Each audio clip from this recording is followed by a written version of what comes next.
as I'm sanding it, you can see the bubbles coming through the paint. So we got to strip this all the way down. The fiberglass is actually bubbling. So we are taking it all the way down through the gel coat.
A lot of stripes and decals on these.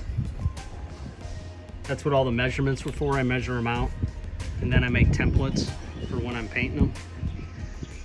Most bikes, other than the tanks, the decals are on top of the clear. These are actually buried into the clear.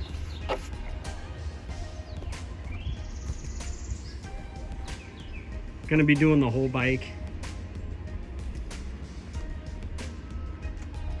but just showing the tail section right now.